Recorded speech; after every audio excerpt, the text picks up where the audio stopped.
चलो बच्चों, आज हम लोग क्वेश्चन करने जा रहे हैं इलेक्ट्रिक फील्ड पर। और ध्यान रखना, ये जो क्वेश्चंस मैं आपको करा रहा हूँ बेसलाइन के लिए बहुत बहुत जरूरी है। तो इन क्वेश्चन को आप लोग नजरअंदाज मत करना।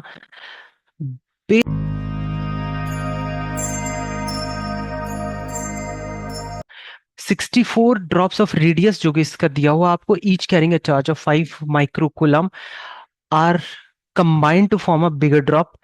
Find how the surface density of electrification will change if no charge is lost anywhere. कहीं कोई चार्ज बिखरा नहीं है, तो आपको ये बताना है कि किस प्रकार से हमारी इलेक्ट्रिफिकेशन यानी सरफेस चार्ज डेंसिटी के साथ चेंज आया है। बहुत आसान सा क्वेश्चन है देखने में, और हम इस क्वेश्चन को बहुत आसानी से निपटा सकते हैं। देखो, ये क्वेश्चन 2 मिनट में कैसे खत्म होगा। जब भी दो बॉडीज या दो से अधिक बॉडीज कोलिज करती हैं आपस में, तो ध्यान रखना उनके साथ जो वॉल्यूम बनकर आता है ना, ध्यान रखना वॉल्यूम का जो फंक्शन है वो 4/3 pi r cube is equals to, अब ऐसी ऐसी कितनी बॉडीज ने एक दूसरे के साथ कंबाइन किया सर? 64 यानी 64। और बना क्या दिया? सिंगल बॉडी बना दी जिसका अपना वॉल्यूम मेरे बच्चे आर क्यूब है। क्या आर क्यूब है? इसका फोकस शायद दिक्कत कर रहा है, लेकिन हम इसे फोकस में ले आएंगे। क्या इसका दिक्कत करे तो करे, लेकिन तुम लोगों का फोकस दिक्कत नहीं करना चाहिए। देखो इधर, काटा पीटी करो और चीजों को खत्म करो यहाँ। और ये आ जाएगा तुम्हारे पास क्यूब 4 आर। पहला रिलेशनशिप आ गया। दूसरा देखो, अगर छोटा सा ये बॉडी था, तो इस बॉडी के ऊपर चार्ज डेंसिटी में लिखूं, तो मान के चलते चार्ज था क्यू, रेडियस था आर, तो आप चार्ज डेंसिटी इसकी लिखोगे मेरे बच्चों, total charge divided by 4 pi r square. इतना हमारा सरफेस चार्ज डेंसिटी हो गया। बेटा दूसरा देखें, तो हमारे पास ये बड़ा स्फेयर है जो कि कैपिटल आर है, और चार्ज हो गया इसके ऊपर कैपिटल क्यू, जो कि कैपिटल क्यू किसके बराबर है? क्योंकि चार्ज ना कहीं गायब नहीं हुआ, no charge is lost, that is given in the question, so we may write capital Q is equals to कितना है? चार्ज 5, इसका मल्टीपल 64। ओके, 64 क्यू, इतना चार्ज आया। फिर है ना, अब देखो चार्ज डेंसिटी कितनी बनेगी बेटा? चार्ज डेंसिटी बनेगी capital Q divided by 4 pi capital R square. इतनी बन गई। दोनों को डिवाइड करते हैं, sigma 2 sigma 1, so Q upon 4 pi r square divided by, तो ये बन जाएगा 4 pi r square by Q. ये खत्म, ये खत्म, और ये देखो इसकी जगह आप लिख सकते हो 64 क्यू, नीचे क्यू, और मेरे बच्चे ये देखो आर अपॉन कैपिटल आर का होल स्क्वायर। इसे यहां से निकाल कर देखो, ये बन जाएगा आर अपॉन कैपिटल आर का होल स्क्वायर, यहां से 1/16, so which can be written as q से q cancel, 64 multiplied by 1/16 which equals to 4। So 4:1 ratio में आ गया। So sigma 2 ratio sigma 1 is equals to 4:1, which is the right answer. देखो ये हुआ। तो इलेक्ट्रिफिकेशन किस तरह से चेंज हुआ, ये रहा आपके सामने, sigma 2 by sigma 1 equals to 4:1। क्या, आगे बढ़ते हैं next question. A thin semicircular ring of radius A is charged uniformly and the charge per unit area is lambda. Find the electric field at its center. निकालते हैं मेरे बच्चों। देखो, ये हमने सेमी सर्कुलर रिंग ले ली, यहां हमने इसका एक्सेस मान लिया, और ये एक छोटा सा क्या माना मेरे बच्चों, यहां हमने जहां निकालनी है ना इलेक्ट्रिक फील्ड, यहां पर एक छोटा सा डी एल एलिमेंट ले लिया, जिसके ऊपर मैं डी क्यू चार्ज लेने वाला हूं। तो जो कह रहा हूं वो कर रहा हूं, उसको ध्यान से सुनना है तुम्हें। यहां भी सिमेट्रिक तरीके से मेरे बच्चों आपने ऐसे ले लिया, सिमेट्रिक तरीके से। ओके, अब देखना, ये जो सिमेट्रिसिटी आपने यहां पर लगाई है, इसका इस्तेमाल, पूर्ण इस्तेमाल किस तरह से हम लोग करने वाले हैं। देखो, ये हम छोटा सा एंगल डी थीटा ले लेते हैं यहां पर। ये डी थीटा लिया हमने, तो ये भी मेरे बच्चों क्या हो जाएगा, डी थीटा। डी थीटा हो जाएगा, ये भी थीटा हो जाएगा। सब कुछ क्लियर कट, सब कुछ क्लियर कट। देखो, डी थीटा सब कुछ आ रहा है यहां पर। इलेक्ट्रिक फील्ड जो बनी इससे वो डीई बनी, यहां से बनी डीई, ये भी थीटा थीटा। अब देखना जरा, जो ऊपर वाला होगा, तो यहां पर ऊपर वाला, वो ऊपर वाला नहीं, ये जो कंपोनेंट ऊपर वाला है, इसे देखो।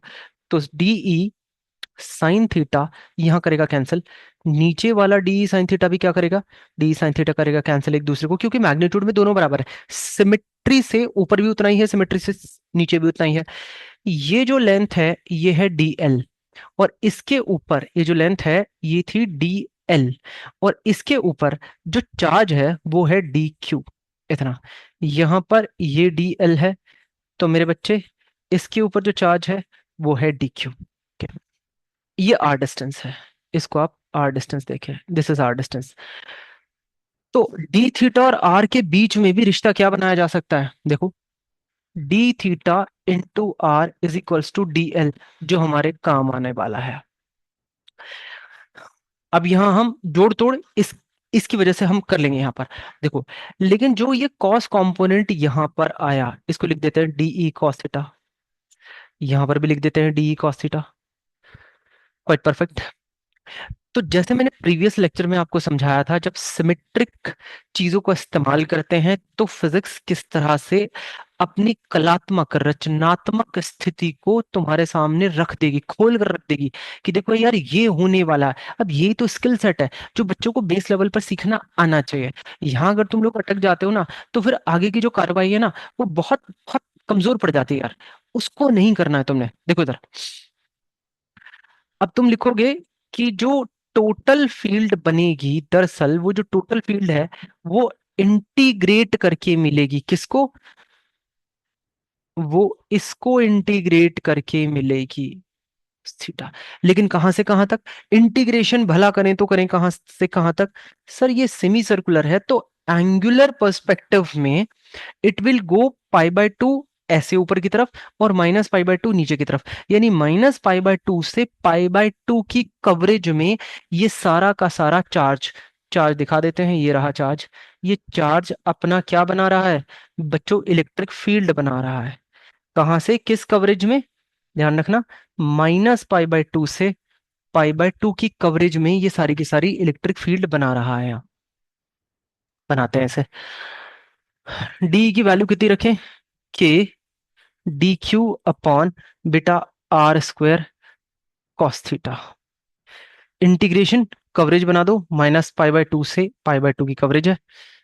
क्या, के आर तो कांस्टेंट है, इसके साथ कुछ भी छेड़खानी नहीं कर सकते। डी क्यू को, डी क्यू को हाँ अब लेकर आते हैं, डी क्यू कितना होगा, देखो एक और यहाँ पर पेज है, d q is equals to lambda into d l. इतना करें हम, क्योंकि लैम्डा क्या है, चार्ज पर यूनिट लेंथ।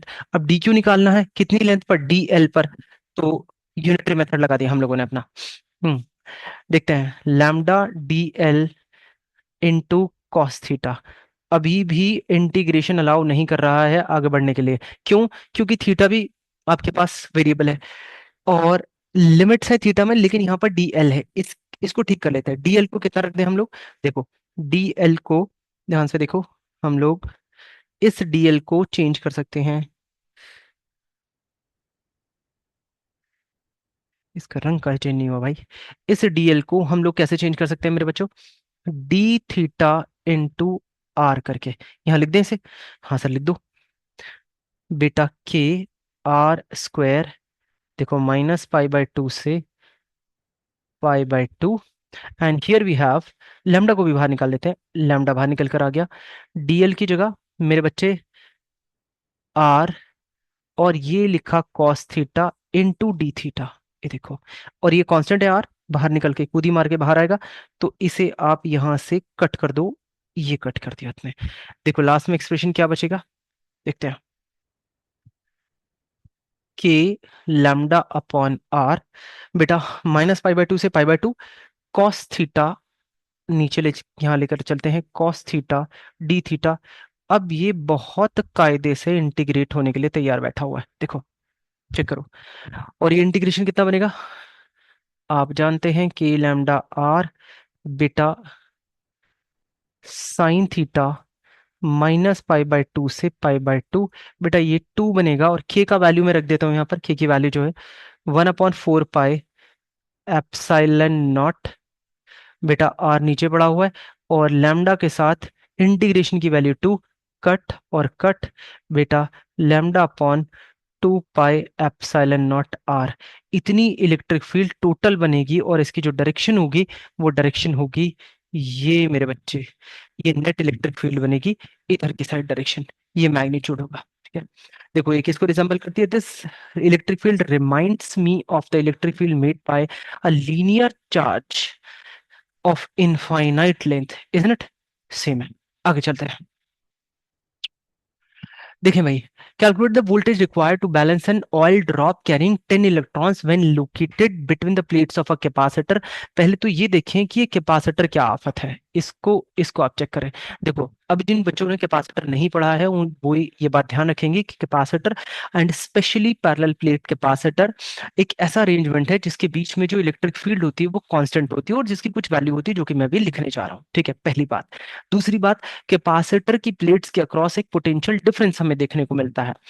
तीसरी बात, कैपेसिटर की जो प्लेट होती है उस पर एक चार्ज होता है, तो कैपेसिटर की प्लेट की अपनी एक चार्ज डेंसिटी होती है। तो ये दो तीन चीजें अगर हम प्राइमरी लेवल पर अगर अपनी तैयार रखेंगे तो कैपेसिटर से मिलकर इलेक्ट्रिक फील्ड के क्वेश्चन आते हैं, ध्यान रखना इस बात को। कैपेसिटर बनाते हैं बच्चों, ये हमने कैपेसिटर बनाया, और यहां हमने इसको चार्ज दे दिया, लेट्स सपोज ये हमने चार्ज दिया बेटा इसको, ये नेगेटिव चार्ज है, ये अरेंजमेंट कैपेसिटर कहलाता है। और इसके अंदर जो होती है ना बेटा, वो इलेक्ट्रिक फील्ड होती है जिसकी वैल्यू कांस्टेंट होती है sigma upon epsilon not. Sigma का वैल्यू है चार्ज पर यूनिट एरिया, और एरिया किसका, चार्ज है ये वाला, ये प्लस में चार्ज उतना ही होता है और ये नेगेटिव में चार्ज इतना ही होता है। ये मत कहते ना कि टोटल चार्ज 0 होता है, ऐसे नहीं करते हैं, ऐसे नहीं। ओवरऑल चार्ज हम क्यों मानते हैं, एक प्लेट पर पॉजिटिव एक प्लेट पर नेगेटिव, लेकिन नेट चार्ज 0 नहीं बोलना है इसके ऊपर, क्यों ही बोलेंगे।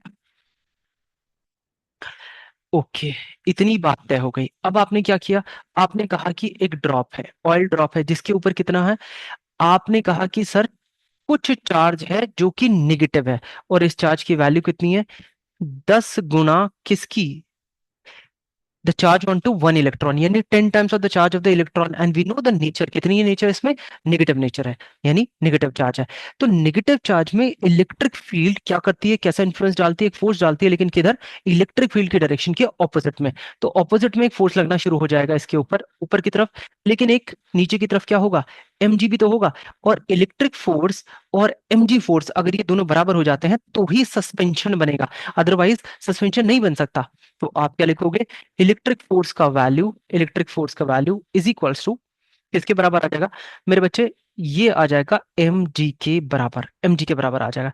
अब आपने क्या करना है, अब आपने ना वैल्यूज डाली है यहाँ पर, ओके, वैल्यूज डालते हैं, और वैल्यूज डालकर हम लोग क्या पाएंगे कि इलेक्ट्रिक फोर्स आ रहा है QE, this is electric force QE is equals to mg। लेकिन अभी एक चीज समझ में नहीं आती हमें कि सर इलेक्ट्रिक फील्ड का वैल्यू डालेंगे तो उससे तो कोई फायदा है नहीं, हमें निकालना है पोटेंशियल डिफरेंस। देखो इसने मुझसे क्या मांगा है, इसने मुझसे मांगा है पोटेंशियल डिफरेंस, कहाँ गया कहाँ गया, okay, calculate the voltage, this is called as potential difference. तो पोटेंशियल डिफरेंस जो बन रहा है इसके अक्रॉस, ये टर्मिनल और ये टर्मिनल के अक्रॉस जो पोटेंशियल डिफरेंस बन रहा है, लेट्स से फॉर एग्जांपल वो V है,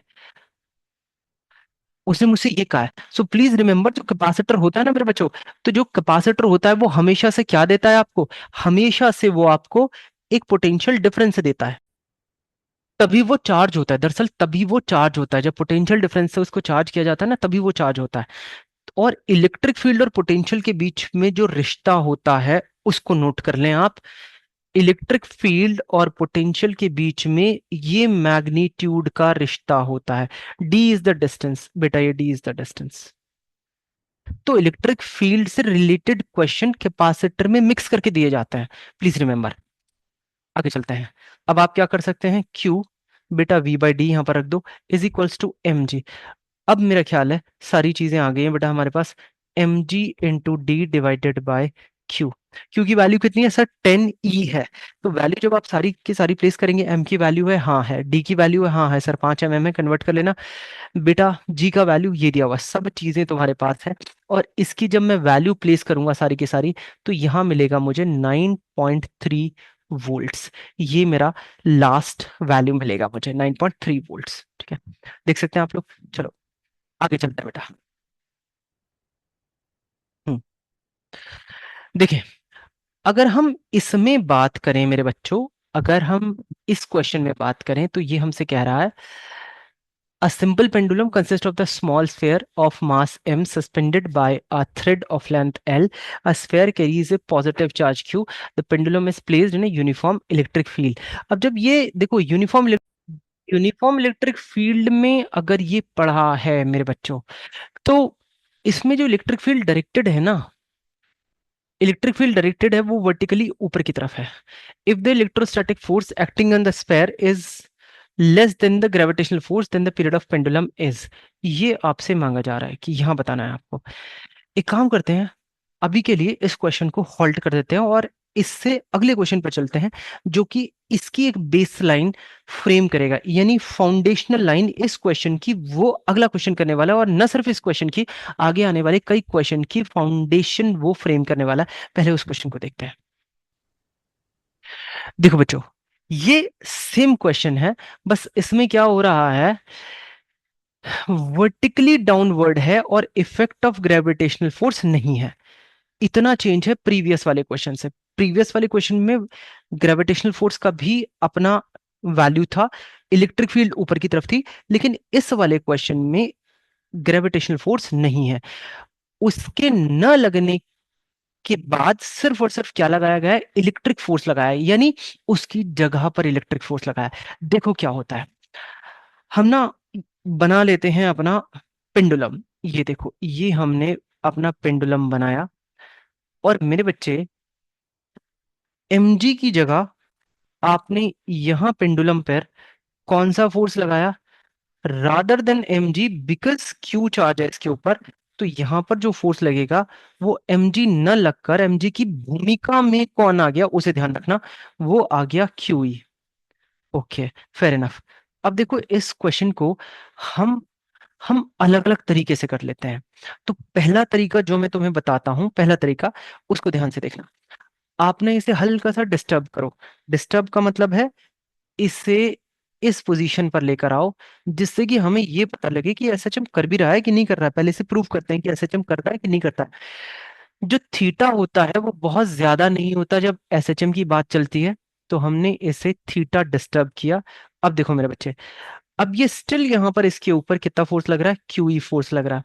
अब ये क्यूई फोर्स के दो कंपोनेंट किए जा सकते हैं, ध्यान से देखो। पहला कंपोनेंट है इधर की तरफ, cos theta, QE cos theta. बेटा दूसरा कंपोनेंट जो होगा वो मेरे बच्चे इधर होगा, और वही रीस्टोरिंग फोर्स की भूमिका में होगा। Corresponding to the restoring force we have this component, and this is called as QE sine theta.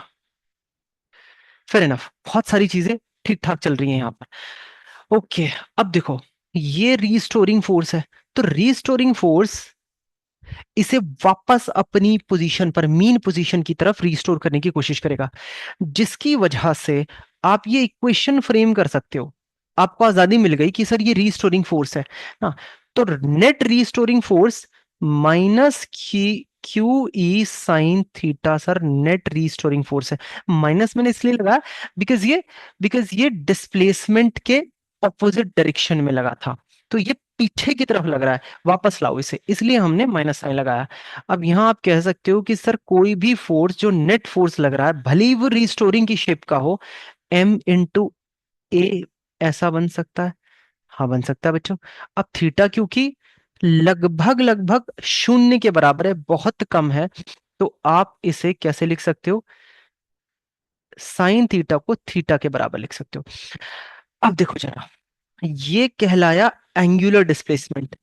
ये कहलाया एंगुलर डिस्प्लेसमेंट और ये है लीनियर डिस्प्लेसमेंट।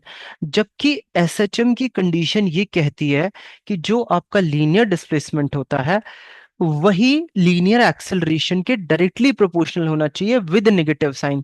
लेकिन ये कंडीशन यहां फुलफिल तो नहीं हो रही है, तो इसे कैसे मैच करें? हल्का सा मिसमैच हो रहा, मिसफिट हो गया यहां पर कुल मिलाकर।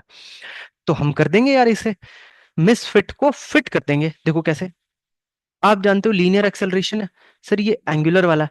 अरे यार तो देखना यार, ये भी तो बहुत छोटा सा क्या हुआ होगा, लीनियर डिस्प्लेसमेंट हुआ होगा कि नहीं हुआ होगा, कॉरेस्पॉन्डिंग टू वेरी छोटा थीटा।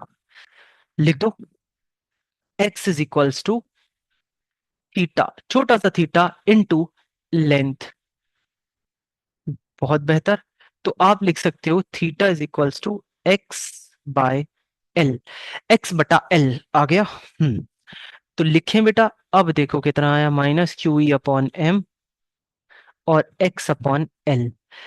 अब तुम्हें ये नजर आ गया होगा कि इतना पार्ट बेटा एसएचएम की कंडीशन के तहत पहले तो यही पता चल गया कि A is directly proportional to negative of displacement. तो ये जो इसके साथ ये जो चिपके खड़े हैं ना Q E upon M L, पता है ये किस भूमिका में आ जाएंगे? ये आ जाएंगे ओमेगा स्क्वायर में, अगर तुम लोगों को एसएचएम जरा थोड़ा भी याद है तो ये ओमेगा स्क्वायर बनेगा जिसकी वैल्यू Q E upon M L बन गया बेटा। अब ओमेगा निकाल दो, अब क्या दे रही है, Q E upon M L. और ओमेगा से आराम से टी तक पहुंच जाओ, कोई जल्दबाजी नहीं, हौले हौले गलती ना हो जाए। तो बेटा टी कितना निकल कर आएगा, T is equals to 2 pi under root M L upon Q E. ये देखो, तो हमने इसे पूरी तरह से हम लोगों ने इसे स्टेप बाय स्टेप सॉल्व कर लिया, जिसमें जिसमें काफी अच्छा हुआ, मतलब थोड़ी सी सेटिस्फेक्शन आती है यार। स्टेप बाय स्टेप हम चल के निकाल सकते हैं, हम इसे डायरेक्ट भी निकाल सकते थे, मैं तुम्हें दिखाऊंगा। मतलब इसका आंसर ना यार मुश्किल से 5 सेकंड लगेगा, 5 नहीं चलो 10 ले लो, तो 10 सेकंड में इसका आंसर फट से निकल कर आ जाएगा।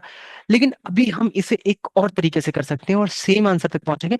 यानी फिजिक्स को थोड़ा सा ना, जैसे वो कहते हैं ना, जर्नी जर्नी का मजा होना चाहिए, मंजिल तो मिल ही जाएगी यार। तो जर्नी का मजा लेते हैं एक और तरीका, यानी इस बार हम फिर से धीरे धीरे चलकर इस आंसर तक पहुंचेंगे।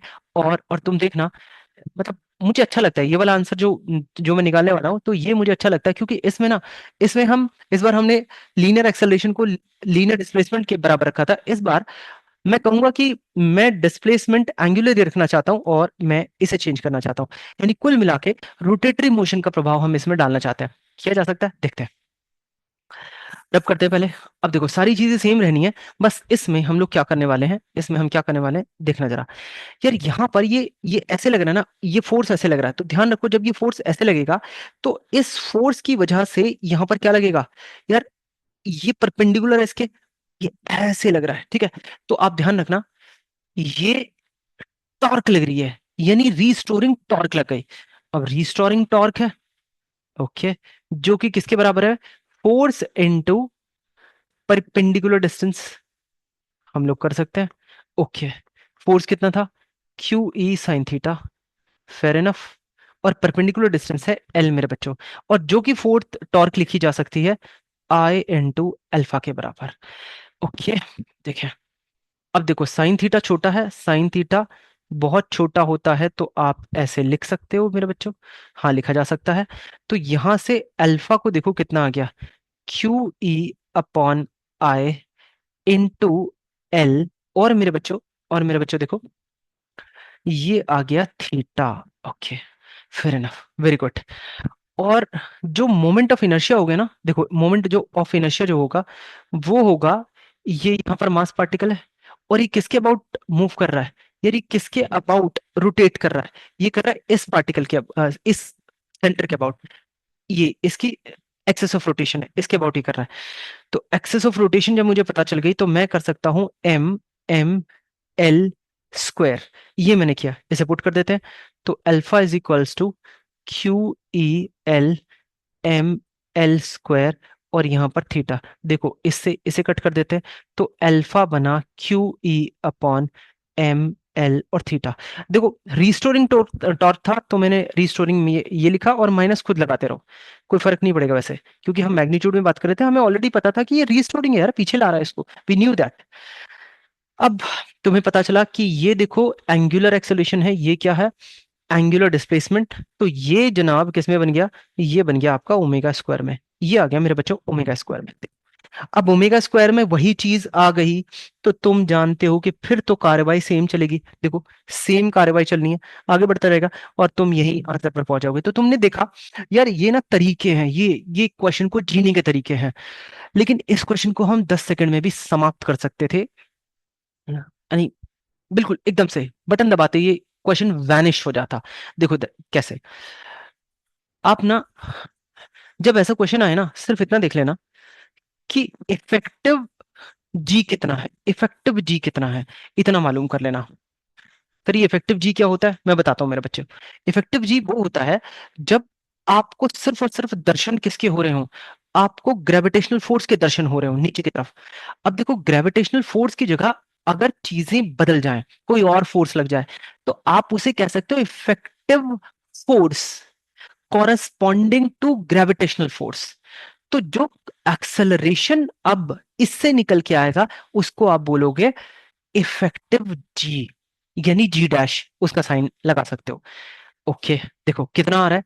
हम कहते हैं कि जो यहां पर इस समय देखो, इसे हटा दें एक पल के लिए। देखो ये देखो, यहां पर कितना फोर्स है नीचे की तरफ, जो इसको खींचे जा रहा है, इसकी मीन पोजीशन पर, वो है क्यूई, नीचे की तरफ क्यूई है।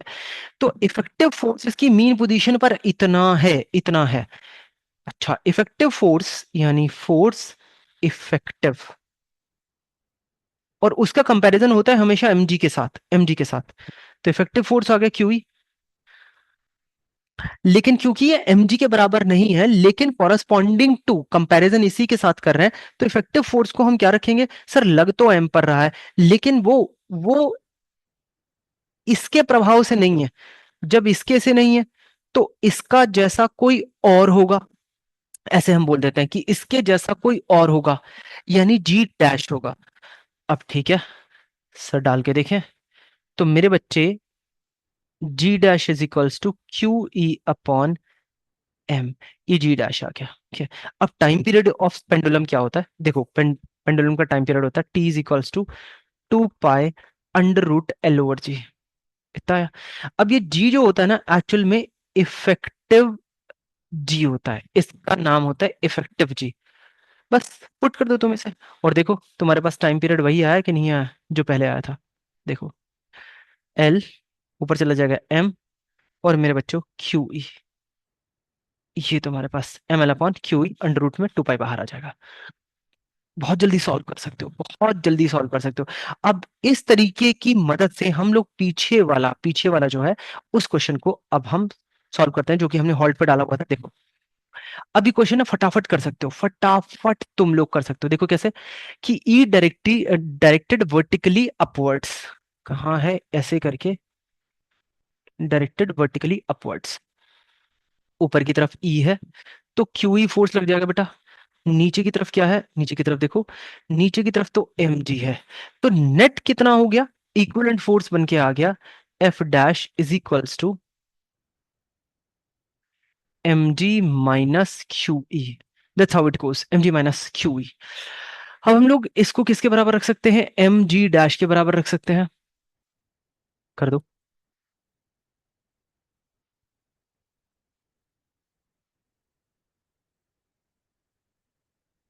ये देखो मेरा काम बन गया, टाइम पीरियड झट से रखो,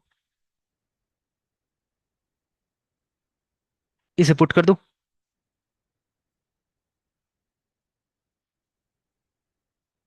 टाइम पीरियड निकल कर आ गया। यही पूछ रहा था, gravitational force the time period of the pendulum, हाँ एग्जैक्टली देखो टाइम पीरियड आ गया। हमें वक्त नहीं लगाया, टाइम पीरियड निकालने के लिए ही वक्त नहीं लगा, फटाफट आ गया। अगले क्वेश्चन पर चलते हैं। देखो ये तो ये था, हाँ इस क्वेश्चन को देखते हैं। परफेक्ट, एक इलेक्ट्रिक फील्ड है। अब ये क्वेश्चन देखो फिर से कैपेसिटर के साथ मिक्स होकर क्वेश्चन आया।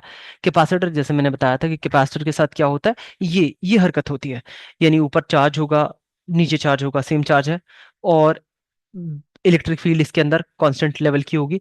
और एक जो दूसरा चार्ज है, दूसरे चार्ज ने एंट्री ली है इसके अंदर। अभी मैं मान के चल रहा हूं अकॉर्डिंग टू द क्वेश्चन तो नेगेटिव चार्ज दिया हुआ है, इलेक्ट्रॉन दिया हुआ है, लेकिन अभी मैं मानकर चल रहा हूं कि कोई भी आर्बिट्रेरी चार्ज आ रहा है, यानी पॉजिटिव चार्ज अभी फिलहाल के लिए मैंने मान लिया। उसके ऊपर कितना चार्ज है, एक प्रोटॉन के बराबर नहीं मान रहा हूं, बस चार्ज है आर्बिट्रेरी। तो एक जनरल कंडीशन हम लोग निकालते हैं। देखो जनरल कंडीशन किस तरह से निकलती है। आप मान के चलिए कि इसने एंट्री लिया ऐसे करके, तो जब ये एंट्री ऐसे लेगा ना मेरे बच्चों, तो जो इसकी हॉरिजॉन्टल वेलोसिटी है, उस पर इलेक्ट्रिक फील्ड के द्वारा लगाए गए फोर्स का कोई भी असर नहीं पड़ेगा। नो असर at all, just because the electric field will put the force in vertically downward direction, and there will be no net effect on the horizontal direction। क्योंकि इसने, यार इलेक्ट्रिक फील्ड तो नीचे की तरफ फोर्स लगाएगी ना, तो उससे एक्सेलरेशन नीचे की तरफ पैदा होगा। हॉरिजॉन्टल डायरेक्शन में तो कोई एक्सेलरेशन होगा ही नहीं। जब हॉरिजॉन्टल डायरेक्शन में कोई एक्सेलरेशन पैदा नहीं होगा, तो वो वेलोसिटी चेंज क्यों ही करेगा भला उसकी, नहीं करेगा, बिल्कुल नहीं करेगा। बस इन्हीं बातों को पैमाना मानते हुए हम अपने क्वेश्चन को सॉल्व कर बचाएंगे। यानी तुम कहना चाहते हो कि हॉरिजॉन्टल वेलोसिटी में कोई परिवर्तन नहीं आएगा even when it is subjected to acceleration. अरे हाँ यार, हाँ वही कहना चाहता हूँ, क्योंकि एक्सेलरेशन ना नीचे की तरफ है, डाउनवर्ड डायरेक्शन में, हॉरिजॉन्टल में है ही नहीं। वो क्या कहना है, हाइट नहीं बिल्कुल भी। वही कर रहे हैं हम लोग, देखो। तो हॉरिजॉन्टली जब ये यहां पर होगा, तो इसकी स्पीड जितने से इसने एंट्री ली थी ना मेरे बच्चों, जैसे मानते हैं वी नॉट ही बनी रहेगी इसके पास। लेकिन अब यहां पर इनिशियली वर्टिकल कोई भी इसके पास वेलोसिटी नहीं थी, लेकिन जब ये निकलेगा तो इसको प्राप्ति हो जाएगी। किसकी प्राप्ति हो जाएगी सर, कुछ ना कुछ तो इसके पास मिल जाएगी, वर्टिकल वेलोसिटी की प्राप्ति हो जाएगी इससे। ठीक है, देखते हैं। Just because of the acceleration acting on to the body. तो दोनों मोशन साथ साथ डिस्कस कर लेंगे। अब देखो हॉरिजॉन्टल मोशन है और एक है वर्टिकल मोशन, एक है वर्टिकल मोशन। तो एक बात देखो, हम तो इसे डिस्कस कर रहे हैं अलग अलग करके, लेकिन ये जब हमें दिखेगा ना, दिखेगी हमें इसकी ट्रैजेक्टरी इस तरह से करके, तो करना और होना ये अलग अलग तरीके की बातें हैं। ये यूं कहिए, करना एनालिसिस, और दिखना उसका प्रभाव, ये दोनों अलग अलग चीजें होती हैं। बस इन दोनों के बीच में ना एक नेचुरल कॉर्ड होती है, उसे ही एक्सप्लोर करना होता है हम लोगों को। यही फिजिक्स का काम है, हम लोग वही करें, आओ मेरे साथ। अब हॉरिजॉन्टल में आप अगर देखोगे तो वेलोसिटी में कोई चेंज नहीं है, तो आप ये कह दोगे कि initial velocity is equals to final velocity. ये है बेटा, नो इश्यूज, ओके। वर्टिकल में क्या होगा सर, वर्टिकल में तो चेंज होगा। तो vertical velocity under the acceleration कितनी होगी। पहले तो देखो मैंने बताया था पिछले वाले क्वेश्चन में कि इलेक्ट्रिक फील्ड कितनी होती है, इलेक्ट्रिक फील्ड होती है सिग्मा अपॉन एप्सिलॉन नॉट। तो इलेक्ट्रिक फील्ड हमें पता चल गई, यहां पर इलेक्ट्रिक फील्ड तो पता है हमें, हम इसको ई ही रहने देते हैं, हम इसकी value sigma upon epsilon not नहीं रखेंगे, ई ही बनी रहेगी। तो मेरे बच्चों इनिशियल कितनी थी वेलोसिटी वर्टिकल में सर, जीरो थी, कुछ नहीं था।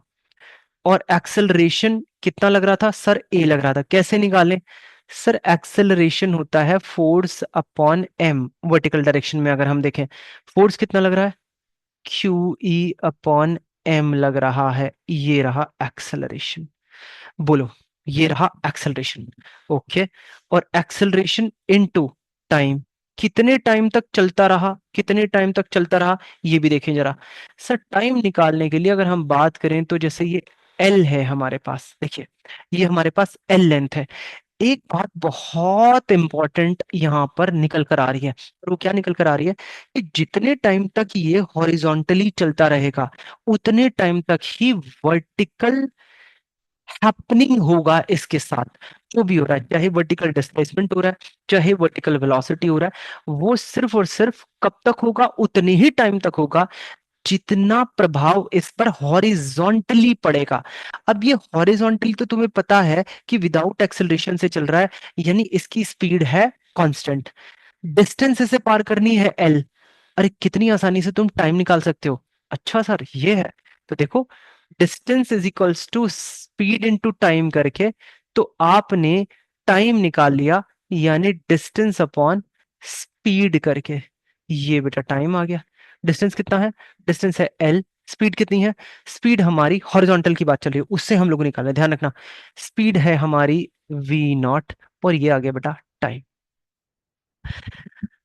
वेरी गुड रिजल्ट, यूज कर लें इसे। देखो ए कितना था? ये था हमारा Q E upon M. Time कितना है? L upon V not. हमारा काम हो गया, हमारा काम हो गया मेरे बच्चे। देखो कैसे, अब इतना हमें वेलोसिटी मिलेगी, इतनी हमें क्या मिल रही है? हॉरिजॉन्टल वेलोसिटी मिल रही है। यही तो चाहता था वो। फाइंड द एंगल, नहीं नहीं, ये तो एंगल चाह रहा है, ये तो हमें अभी वर्टिकल वेलोसिटी आई है। चलो इसका भी एक्सप्रेशन हम लोगों ने देख लिया, अब एंगल देखते हैं कितने एंगल पर निकलेगा। मान के चलते हैं ये थीटा था, ये थीटा था। तो अगर मैं ये बनाना चाहूं, ये भी मैं वी वाई क्रिएट कर सकता हूं, इसे वी वाई। तो ट्राइंगल से देखो, इस ट्राइंगल को यहां बना लेते हैं। ये रहा वी नॉट, ये रहा वी वाई, वेक्टर ट्राइंगल बनाते हैं। और ये रहा मेरे बच्चों ओवरऑल वी।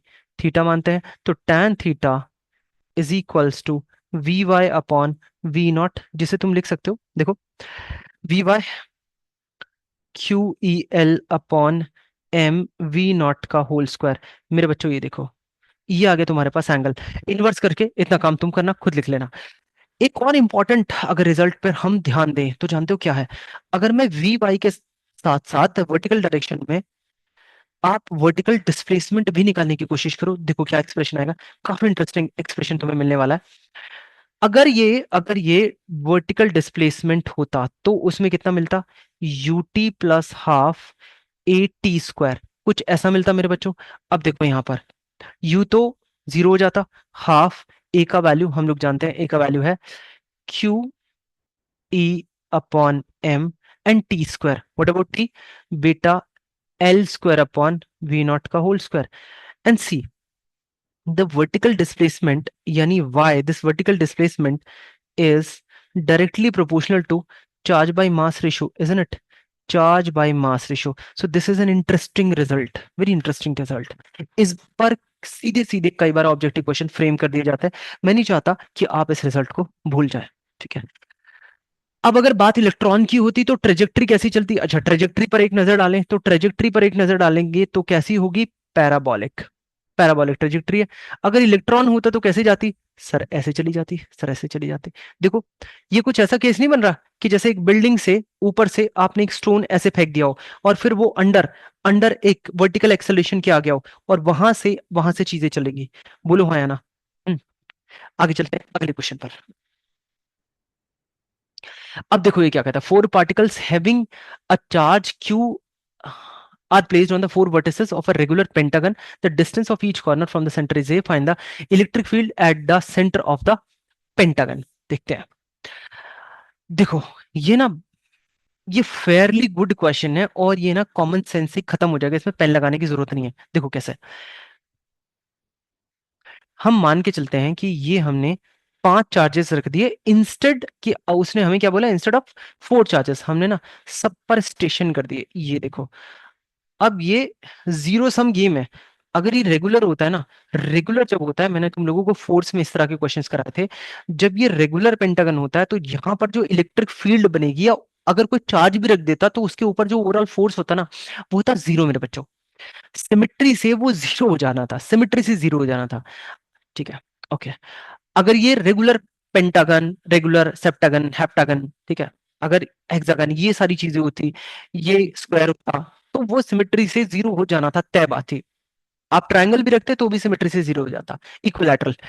ओके, तो सोचो इसका मतलब क्या होता है? इसका मतलब ये होता है ये वाला, ये वाला, ये वाला, ये वाला मिलकर जो अपनी इलेक्ट्रिक फील्ड क्रिएट करेंगे, वो वो मिलकर, मैं इनकी बात कर रहा हूं, ये सारे मिलकर जो इलेक्ट्रिक फील्ड अपनी क्रिएट करेंगे, वो इस वाले के द्वारा बनाई गई इलेक्ट्रिक फील्ड के बिल्कुल ऑपोजिट होनी चाहिए।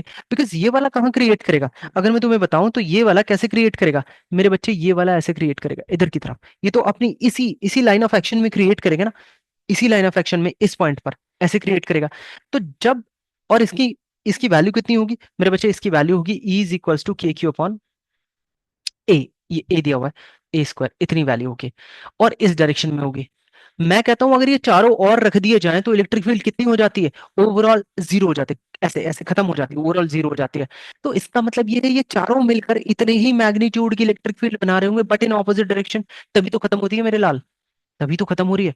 हाँ, अब स्ट्राइक किया आपने को, यानी इन चारों से क्यूमुलेटिव फील्ड इतनी ही मैग्नीट्यूड की बनेगी, बट किधर बनेगी, बट इधर बनेगी। तो इसका मतलब ये किधर बना रहा होगा, ये भी इतनी ही इलेक्ट्रिक फील्ड बना रहा होगा, बट किधर, इधर इधर, बिल्कुल इधर। सर आपका ना, आपका क्वेश्चन सॉल्व हो गया, खत्म हो गया, आगे चलते हैं। A simple pendulum has a length, अच्छा देखो फिर से सिंपल पेंडुलम आ गया, length L, mass M, the Bob is given a charge Q coulomb, the pendulum is suspended between the vertical plates of अ, देखो फिर से चार्ज कैपेसिटर आ गया। तो कैपेसिटर ना एक इलेक्ट्रिक फील्ड के साथ ना इसका ऐसा हो गया, जन्मों जन्मों का नाता सा हो गया है, ये बंधन तो प्यार का बंधन है, ये वाला बंधन हो गया इनका। तो ऐसे क्वेश्चन कहीं ये तुम्हें बंधन ना कर दें तो इसे सीख लेना यार, कभी एग्जाम में तुम्हें बंधन कर दें और वो प्यार वाला नहीं होगा, तुम्हें बहुत गुस्सा आएगा कि ये क्यों नहीं सीखा हमने। देखो, if E is the electric field strength between the plates, find the time period of the pendulum। अच्छा, ये फिर से टाइम पीरियड तुम्हें निकालना है यहाँ पर। तो देखो मैंने ये दो दो डॉट्स लगा दिए, अब कैसे निकालेंगे यार, यार बहुत ही आसान है, कैपेसिटर को अब पढ़ते तो आ रहे हैं, अब इसमें हम अपने दिमाग में बिल्कुल कोई किसी भी किस्म की खींची खींची नहीं रखेंगे। देखो कैसे, कैपेसिटर बनाते हैं, बना लो। पेंडुलम रखा, हाँ सर पेंडुलम रखा। पेंडुलम रखने पर एक तो उसका अपना mg नीचे की तरफ, और एक कैपेसिटर की प्लेट्स के बीच में जो इलेक्ट्रिक फील्ड पैदा हुई है उसकी वजह से, यानी इलेक्ट्रिक फील्ड इधर। तो पता है ये यहां नहीं ठहरेगा, इसका इक्विलिब्रियम डिस्टर्ब हो जाएगा, ये ना उधर जाके कहीं जाकर ठहरेगा ओवरऑल, क्योंकि इक्विलिब्रियम पोजीशन वो होती है जो टेंशन के बिल्कुल अगेंस्ट आए। अब यहाँ, अब यहाँ देखो, ये ना टोटल फोर्स इतना लग रहा है, ये वाला और ये वाला इनका वेक्टर सम होगा, तो वो फोर्स कहीं कैसे आएगा, कहीं यहाँ पर आएगा, यहाँ पर आएगा बीच में, तो टेंशन उसके ऑपोजिट तो रही नहीं ना। तो इक्विलिब्रियम पोजीशन वो मानी जाएगी जहां पर टेंशन उसके ऑपोजिट आए, that will be the shifted mean actually under this condition. समझ जाना इस बात को। तो वो कहां बनेगा, वो सर कुछ ऐसा बनेगा, मान के चलते हैं यहाँ पर ऐसे। और ये जो यहाँ पर अब ओवरऑल फोर्स लग रहा है just opposite to the tension, ये जो मेरे बच्चे फोर्स होगा, ये कंबाइंड फोर्स होगा किसका, ये कंबाइंड फोर्स होगा mg का होल स्क्वायर प्लस ई का होल स्क्वायर लाइक दैट, और अंडर रूट ऐसे करके ये ओवरऑल फोर्स होगा। यही फोर्स किसके बराबर, मैंने सिखाया था अभी पिछले वाले क्वेश्चन में, आप इस फोर्स को ही किसके बराबर रखोगे, कि जैसे माना जा सकता है कि अगर ये ना होता तो यहां पर क्या होती, पृथ्वी होती, वो इसे खींच रही होती, तो खींच रही होती तो खाली फोर्स कितना लगता, mg वाला लगता। लेकिन अब मानो कि पृथ्वी कैसी हो गई, ऐसे साइड में आ गई, साइड में आ गई, अब वो खींच रही है, लेकिन ये खाली पृथ्वी नहीं है, अब ये पृथ्वी की कोई सिस्टर आ गई है, तो इसका फोर्स mg से नहीं, क्योंकि सिस्टर है ना, तो जी डैश कुछ तो अलग होगा, थोड़ा सा तो कुछ फीचर्स अलग होंगे। तो आपने कहा जी डैश, अच्छा तो हम इसे रंग से भी अलग कर देते हैं हल्का सा, जी डैश। तो अब देखो जी डैश कितना निकल कर आया, अब तो बहुत ही आसान हो गया। देखो अब ये जी डैश जब अंदर लेगा ना, ये एम की एंट्री ऐसे नहीं होगी, ये एंट्री ऐसे नहीं होगी, सिंगल एंट्री नहीं होगी। सिंगल एंट्री से मतलब है कि स्क्वायर के अंदर जाना है, अंडर रूट के अंदर जाना है। देखो कैसे जाना है, यहां गलती मत कर देना, M G, mg divided by m, ऐसे जाएगा मेरे बच्चे, ऐसे जाएगा, सिंगल एंट्री नहीं, ये स्क्वायर बन के अंदर जाएगा। ओके, ये बन के जाएगा क्या राजा बाबू, नहीं नहीं यार, एम स्क्वायर बन के जाएगा। और ई की वैल्यू कितनी रखें सर, ई की वैल्यू रख सकते हो Q, Q, sorry beg pardon, ये ना क्यू ई था, ये क्यू ई था, फोर्स इधर लग रहा था क्यू ई, तो आपको यहाँ क्यू ई का होल स्क्वायर करना पड़ेगा, ठीक है, ये गलती माफ करना, क्यू ई आएगा, क्यू ई आएगा। Okay, Q E upon M का होल स्क्वायर यहाँ पर ऐसे। आपको जी डैश पता चल गया, और मैंने क्या कहा था, जब टाइम पीरियड निकालना होता है बस इतना सही तो काम था आपका, इससे इसे खत्म करो। तो मेरे बच्चों ये बन गया G square plus Q E upon M का होल स्क्वायर।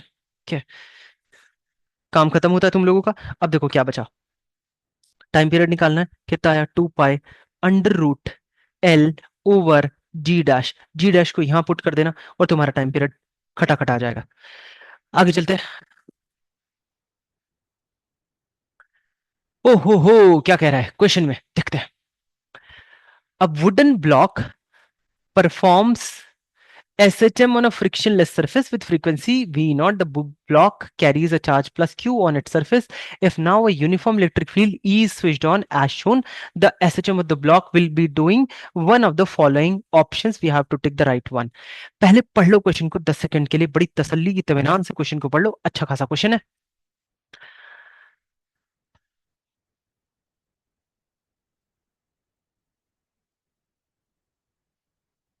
देखें, अब वो ये कह रहा है कि इस पर आपने एक चार्ज दे दिया। अगर मान लो कंसिडर करते हैं कि चार्ज न दिया होता, तो ये जो इसकी अनडिस्टर्ब्ड लेंथ है ना एल नॉट, यानी अनस्ट्रेच्ड अनकंप्रेस्ड लेंथ ही इसकी मीन पोजीशन के तौर पर हमें देखने को मिल रही है यहां पर। ठीक है, अब मान के चलते हैं कि आपने इसको चार्ज दे दिया और इलेक्ट्रिक फील्ड भी स्विच ऑन कर दी, तो जानते हो क्या होगा? जानते हो क्या होगा? ये नेचुरली ही थोड़ा सा कंप्रेस होकर आगे आगे रुकेगा, पहले रुकेगा। ये नेचुरल कंडीशंस बन गई है क्योंकि क्यू चार्ज भी है, वो नेचुरली माना जाएगा, आपने दिया है इसको। आप कह रहे हो कि इलेक्ट्रिक फील्ड भी हमने ऑन कर दिया है, तो ये सब इसकी अब ऑर्गेनिक कंडीशंस में ट्रीट होगा।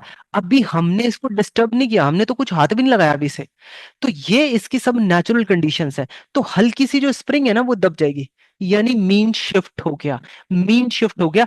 अभी आपने इसे पहले मीन को देखते हैं कि मीन पोजीशन कहां बन रही है, उसके बाद ही वहां से डिस्टर्ब किया जाता है, तब टाइम पीरियड देखते हैं हम लोग। तो मीन पोजीशन अभी हल्की सी शिफ्टेड हो गई है इतनी कंडीशंस बनाने पर। दरअसल देखते कौन सा ऑप्शन यहां एलिमिनेट हो रहा है। देखो मेरे बच्चे, मीन पोजीशन शिफ्ट हो रही है विद शिफ्टेड मीन, हाँ पहला लग रहा है।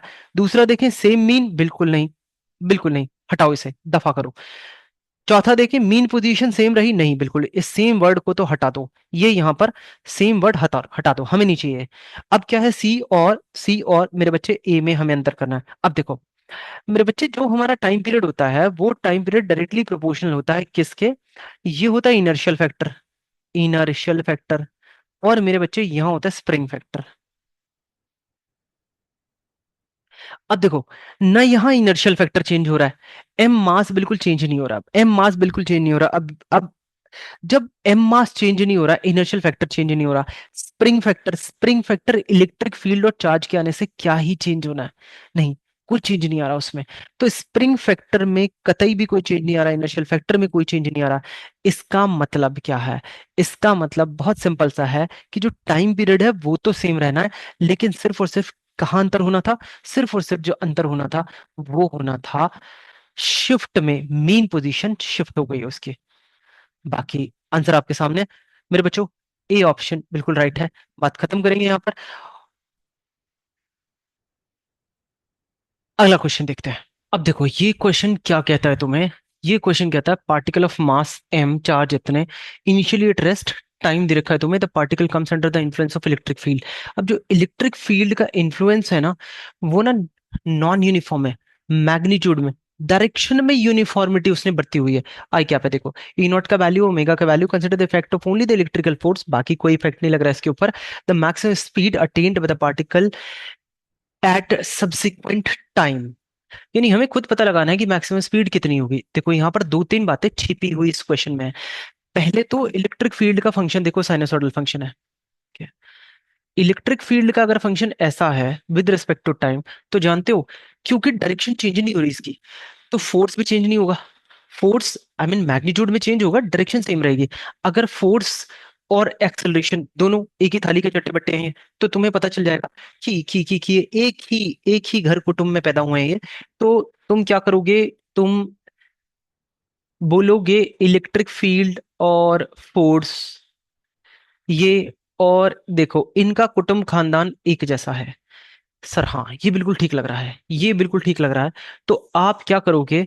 अगर आप एक्सेलरेशन का ग्राफ प्लॉट करोगे यहां पर ऐसे करके, यू टी, ठीक है, तो यहां देखो एक्सेलरेशन भी लगभग लगभग यहां तक, ये जो टाइम पीरियड है, यानी पाए, या इसे T/2 भी कह सकते हैं, ये T/2, यहां तक एक्सेलरेशन लगता रहेगा एक ही डायरेक्शन पर। भले ही वो साइनसॉइडली उसका मैग्नीट्यूड वेरी करता रहे, लेकिन एक्सेलरेशन तो लगता रहेगा ना। तो एक्सेलरेशन जब भले ही कम ज्यादा लग रहा हो, तो उसकी जो स्पीड है ना पिछले वाले से ज्यादा आ जाएगी। डायरेक्शन को अगर हम लोग यहाँ पर छोड़ भी दें, अगर खुला छोड़ भी दें, क्योंकि डायरेक्शन चेंज नहीं कर रही मेरे बच्चों, तो जो स्पीड है ना, पिछले वाले से भले ही एक्सेलरेशन की मैग्नीट्यूड कम लगी हो, लेकिन पिछले वाली स्पीड से आगे ही बढ़नी है स्पीड। तो अंडर दिस और under this coverage till t/2 acceleration लगता ही जा रहा है, भले ही पिछली वैल्यू से कम लगा हो। जैसे मैग्नीट्यूड में यहां पर इस वैल्यू से इस पोजीशन पर कम एक्सेलरेशन है, बट स्टिल स्पीड को बढ़ा देगा ये। तो स्पीड पता है, एक आई डायरेक्शन में यहां से यहां तक मेरे बच्चे बढ़ती ही चली जाएगी, पता लग गया t/2 टाइम तक बढ़ती चली जाएगी। एक्सेलरेशन का फंक्शन ज्ञात कर ले। एक्सेलरेशन का फंक्शन होगा सर फोर्स बटा एम, यानी force divided by M, which means sir Q into E divided by M given by the function E कितना है sir, E is equal to E not sinusoidal function, इतने direction I cap same है, direction में कोई बात नहीं कर रहे हैं क्योंकि हमें मालूम है मैग्नीट्यूड हम ज्ञात कर रहे हैं। एक्सेलरेशन को लिखा जा सकता है dv/dt which can be equal to this function.